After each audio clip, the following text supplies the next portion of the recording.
Hilful education academy নিজেদের একটি শিক্ষা প্রতিষ্ঠান। এই স্কুলের প্রধান শিক্ষক আমার বড় বোন মিসেস মারিয়াম। স্কুলটির প্রতিষ্ঠাতা জনাব আব্দুল সাত্তার, যিনি আমার বড় বোন জামাই। সুদক্ষ শিক্ষক মণ্ডলী দ্বারা এই স্কুলটি পরিচালিত হয়ে থাকে আর স্কুলের রেজাল্ট বরাবরই অনেক ভালো।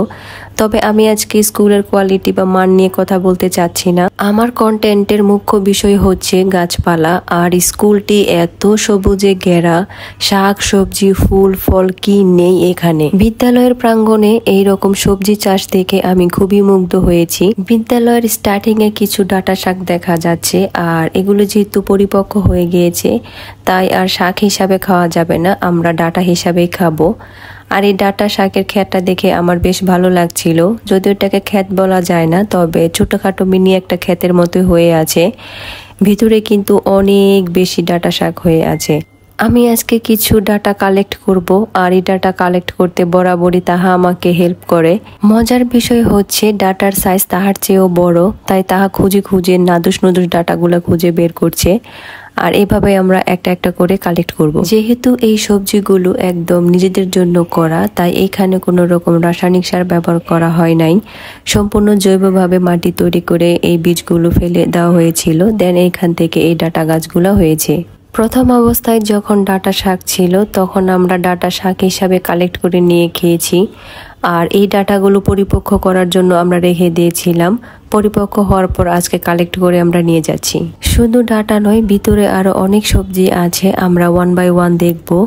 আর এখানে আমরা আজকে এই পরিমাণ ডাটা কালেক্ট করেছি। তাহা যখনই কোনো সবজি হারভেস্ট করে তখন অনেক খুশি হয়ে যায়।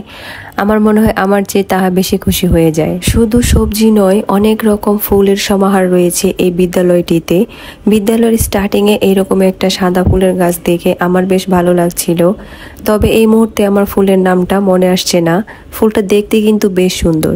বেশ কিছু পাতাবাহার গাছের কালেকশনও আছে। আসলে এক ভিডিওতে এত ফুল ফল সবজি দেখানো সম্ভব হচ্ছে না, আমি আসলে সবকিছু অল্প করে দেখানোর চেষ্টা করছি।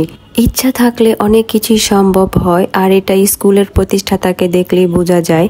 কারণ একটা স্কুলের প্রাঙ্গণ কিভাবে ফুল ফল সবজি দিয়ে সুসজ্জিত করা যায়, বিদ্যালয়ের চারপাশে কিভাবে গাছপালা লাগিয়ে পরিবেশকে অনেক বেশি ভালো রাখা যায়, সেটা হয়তো বা এই স্কুলের প্রাঙ্গণ দেখলেই বোঝা যায়।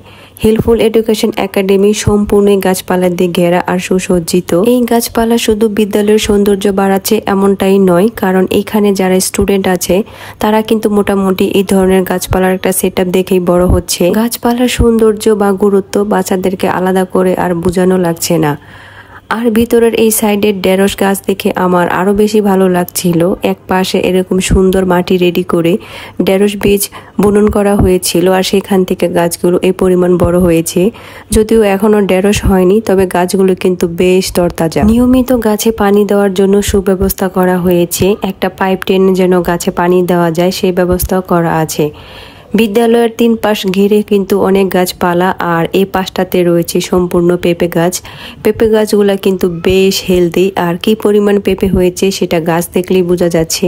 একটা স্কুল প্রাঙ্গণকে কত রকম ভাবে ব্যবহার করা যায় সেটা কিন্তু স্কুলকে দেখলেই বোঝা যায়। কোনো পাশই কিন্তু খালি নেই, সম্পূর্ণ পাশে শুধু গাছ আর গাছ। আর আমি এই ভিডিওগুলো ক্যাপচার করেছিলাম একদম পড়ন্ত বিকেলে, যখন স্কুল সম্পূর্ণভাবে ক্লোজড হয়ে গিয়েছে, কারণ আমি চেয়েছিলাম নিরিবিলি শটগুলো নিতে। আর এইভাবে ভিডিও করতে করতে প্রায় সন্ধ্যা নেমে আসছে।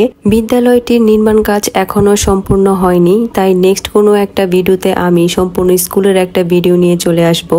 আজ এই পর্যন্তই। আর হিলফুল এডুকেশন একাডেমি বিদ্যালয়টির জন্য অনেক অনেক শুভকামনা রইল আমার পক্ষ থেকে।